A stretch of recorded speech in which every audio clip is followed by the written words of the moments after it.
Freya lowered Gio down and, shakily, he continued on foot, his arms held tight around his stomach in a fruitless effort to control its strange gurglings. As they approached a village of small black brick cottages, the heavy wind stopped abruptly. Not a single snowflake sat on the black cobbled street in which they found themselves. Oddly, it felt even colder, their rapidly condensing breath replacing the snow-laden wind as they huddled together, unsure what to do next. Gio was first to speak, his usual confident tone a great deal more subdued and saddened. "Come on, I smell food this way. At the very least we may as well stick to the plan." An odd despair had descended upon the group, as if the lack of wind and snow was due to an invisible smothering blanket of woe. Slowly and reluctantly, everyone followed Gio along the main road, flanked by dark cottages.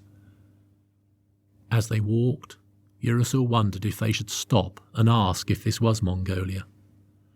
But realising that their collective ability to communicate in Mongolian amounted to speaking English very slowly and loudly, he decided not to bother. That, and the fact that there didn't seem to be anybody around to ask anyway. They were sure, however, that there were people living there, as lights were on in the cottages and window shutters slammed closed as they passed. Clearly, they were not wanted there, but none of them had the strength to fight it. The road took a sweeping turn to the left, and it was then that they discovered the answer to two questions. They were indeed in Mongolia, and they knew why the wind had stopped. Before them stood an ominous mountain. As black as night, it looked as though the sky had flowed down like a waterfall.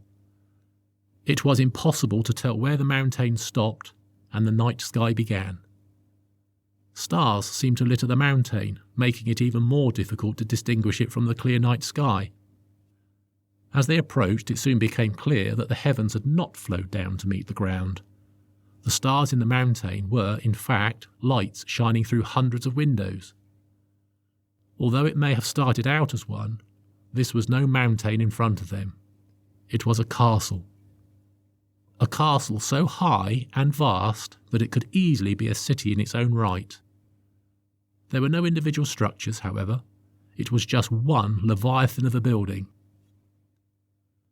The size of the castle made it an effective barrier, protecting the village from the biting wind. But it was clear to see that the villagers didn't want to get too close to this intimidating shadow. The houses in the village thinned out as the group got closer to the castle, until there was just a black path flanked by giant banks of snow.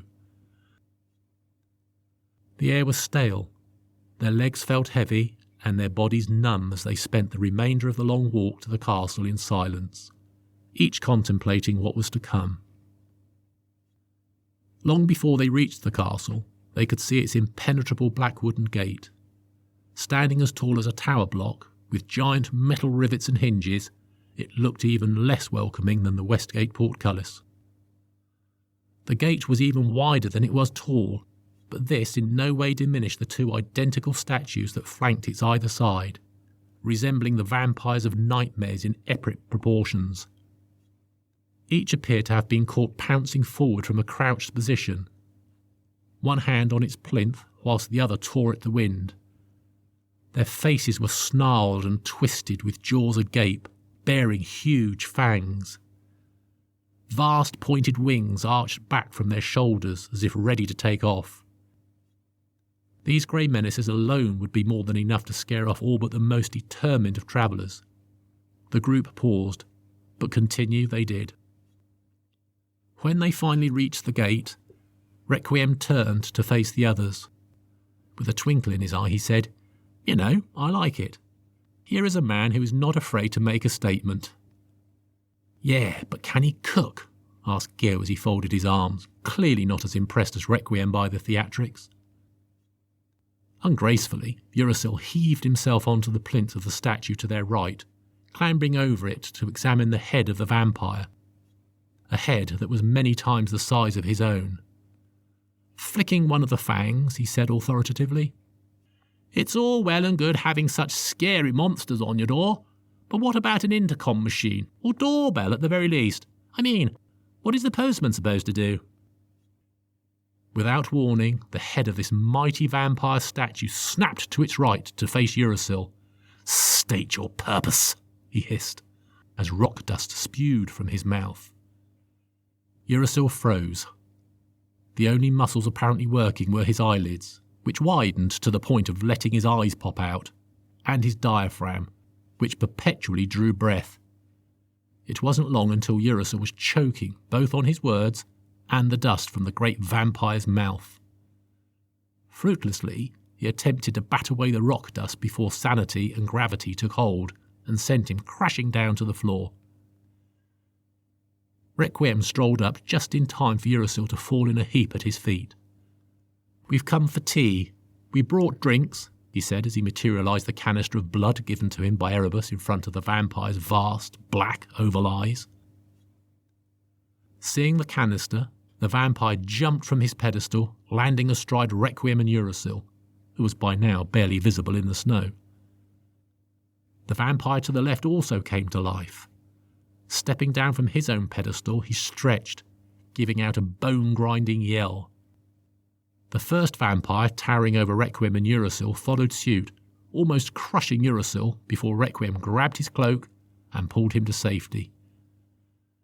Everyone stood in awe as the two statues showed their full size, standing just short of the top of the gate. As they faced the party, the vampires outstretched their dagger-like wings, each covering a door of the gate with a single wing. Once they had finished stretching, the vampires turned to face each other. Nodding, they flung out their arms and dug their vast claws into the wood of the gate. Holding a door each, the vampire statues heaved the gate open, splintering the wood as they did so. The party had to backpedal long and hard to miss being struck by the vast doors, and to duck and weave to dodge the iron rivets that pinged off due to the ferocity of the vampire's tug. The vampires stopped with the gate open in a V-shape. Tearing deep grooves down the wood, they pulled their hands free and lurked menacingly by the opening, the heavy stone breath pouring from their open, snarling jaws as they waited for their guests to pass. This display of pure strength was theatrical enough even for Keo, who stood dumbstruck, looking up at the vampires. The corner of his mouth twitched, as if unsure what shape to make. Should he smile in appreciation of the display, or grimace in fear of the encore? Mouth set on smile, Keo turned to Freya, took a shallow bow, and in his best gentlemanly tone said, "Ladies first." Freya vigorously flicked her hair in Keo's face as he rose up out of his bow, her thick wavy locks momentarily turning into tiny serpents, hissing and biting Keo as they seared across his face. Seeing Keo's cheeky smile replaced with a pained wince, Freya confidently strode off, leading the way with Urasil scampering by her side for protection. If one thing was certain, it was that Freya would never let Keo get the better of her, even if it did put her in mortal danger. With his confidence flowing back now that Freya was by his side, Urasil slowed for a moment, holding his chin in a learned fashion whilst examining the huge vampire bearing down on him. He just couldn't help himself. It may explain the intercom, but what about the post, eh?" he quipped. At the word post, the monster's giant jaw lifted upwards in a bizarre grimace that was reminiscent of a smirk. Urasil rushed through the gate after Freya. Keo, holding an ice pack of snow to his face, passed through the gate looking a little sorry for himself. He barely noticed the vampires as their huge hands contracted and relaxed as if they were fighting the urge to tear everyone apart. Requiem was the last to walk past, and, as he did so, he maintained the vampire's self-control by jovially waving the canister of blood at them. Freya looked back at Keo and Requiem with her arms folded, nonchalantly resting on her hip, as if bored of waiting for them. Not that Keo and Requiem could appreciate this, however. Given it was so dark, the only light came from Urasil's skin, which was bleached white with fright. As Uracil stood hunched, holding his knees and battling to get his breath back, he looked weakly over at Requiem and Gio, and then stopped breathing altogether, mouth slightly agape as something caught his eye. Requiem and Gio stopped dead in their tracks as a chilling howl tore in from behind them. They turned cautiously to watch something bound up the village road, a very, very large black something. All too quickly it became obvious how the post was delivered, as a dog the size of an elephant hurtled into the castle grounds and snarled to a halt just feet away from them. Requiem and Gio stumbled over one another in their haste to join Freya and crashed straight into Uracil, flattening him to the ground. The last of Gio's snow slipped from his hand as he slowly lowered his arm in awe of the animal, its wildly muscular body covered in dense black fur tensed and contorted with every laboured breath. Uracil achieved new levels of pale at the sight of the dog baring its reddish-yellow stained teeth as it drew its head down to examine the group with blood-red eyes devoid of pupils. Despairing at the pitiful sight, the statues huffed before slamming the gates shut, whilst the dog snarled at the group, saliva dripping from its hungry jaws. For a long while there was a stunned silence and no one moved. The pool of drool reaching Gio's open-toed sandals stirred him into action. "Well," he said hesitantly as he slowly backed away, "let's leave Uracil as a sacrifice and move on, shall we? After all, it was he who was so interested in how the post is delivered. If you ask these things, you should be ready to accept the answer I always say." "Good point, let's go," said Requiem calmly as he looked down at the ever-increasing pool of drool swamping Uracil. Waving disparagingly at Uracil, he added, "Uracil, you stroke the nice doggy and ask if it has any junk mail. May as well see what pizza delivery service you get out here." With that, Gio and Requiem turned on their heels and strode away, Gio leaving a single footprint of drool as he walked. Freya ached to follow. She had no desire to stand so close to such an uncaged beast, but Uracil was her friend, her responsibility. She couldn't just leave him to face the consequences of his actions alone. Standing firmly by his side, Freya looked down at the hapless Uracil. Fearing he'd drown in drool as he sat fixated by fear and fascination, she gingerly lifted him to his feet, trying to avoid touching as much of the gooey substance as possible. As Uracil stayed rooted to the spot, she called out to Requiem and Gio. "What makes you think that a dog the size of an elephant has anything to do with post?" "Easy," called Gio. "We don't," finished Requiem. "Oh," said Freya sadly, their apparent lack of concern for their comrade coming as quite a shock. "Uracil?" she asked pleadingly. Requiem and Gio stopped, turned, shrugged, and walked on, fully confident in the belief that Uracil was perfectly well equipped to defend himself.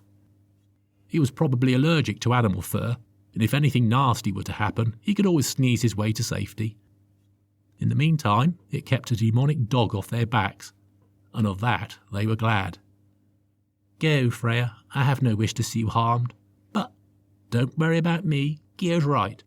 I summoned the dog, and so now I must deal with the consequences." Flinging her hands up in despair, Freya cried, "We still have no reason to believe that this behemoth of a dog has anything to do with post. Why does everyone assume that your stupid question brought this thing bearing down upon us?" Uracil smiled as he tore his gaze from the giant animal for a moment to look at his best friend, appreciating her concern. "Let us consider two things. Firstly, we have been here for some time now discussing the relative merits of whether this beast is going to devour us or simply deliver the post, and it has done nothing but stand here. Second, there is a large tube attached to its collar entitled Post." Relieved to have finally been given a get-out clause, the concern immediately left Freya's face. "Two good points. He's all yours then." She patted Uracil on the shoulder and ran after the others. Uracil tried to turn, really wishing she hadn't left him alone. But few could run as fast as Freya, and she was gone, Looking up at the huge dog, Urasil grinned. The dog lurched forwards, and Urasil yelped.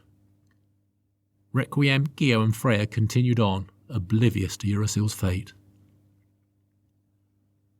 The grounds of the castle were like everything else they had encountered thus far, dark as the night sky, devoid of life, and deeply depressing. Freya was beginning to wonder if the castle, and indeed the village, were made of the same black material as the Four Gates' perimeter walls. That would explain why they were colder now than when they were out in the open with the biting wind, and why, despite being surrounded by snow, there was none inside the castle. If it was made of the same material, it had to have been carved from a single block of epic proportions, since the floor, walls, and structure had no joins of any kind. They simply flowed continuously. The odd leafless tree that was scattered about proved not to be living at all, but just a stone carving. No natural life existed there. No birds, no soil even. The chill they were feeling now was not from the wind, but in their hearts. Never before had they been somewhere so utterly depressing. Freya knew all too well that this was partly due to the black material absorbing the very impact of their feet, the heat from their breath. It took everything and gave nothing. Oddly, though, the castle was not covered in the same fog as the alleyways of the Four Gates. Freya supposed it was because the air was warm in her homeland, and the alleyways could gorge themselves on it, turning it into fog. Here, the air carried its energy in the wind, which was silenced by the black material. It was no wonder that Talis managed to have such a vast estate in the Hafuna part of the world, whilst all other Akatsuki stayed in the Four Gates. If a Hafuna was foolhardy and determined enough to make it as far as this highly isolated village, and then found the courage to face the giant vampire gatekeepers, they would surely lose all will to live in the castle grounds and be forever lost in its vastness, unwilling to even try to escape. Suddenly, the way ahead was illuminated, albeit dimly, by a light emanating from a large wooden door atop an extensive flight of steps that thrust into the sky. The steps looked close, but this was only due to their size. The group still had to walk through an archway and across a small courtyard to reach their base. They had barely mustered a step towards the warmth of the light when the darkness behind them relinquished the secret of Urasil's fate. A faint, wobbly call could be heard beneath energetic panting. They turned to see the giant dog bounding towards them, with Urasil hanging unceremoniously by the scruff of his neck, the top of his cloak held tightly in its jaws.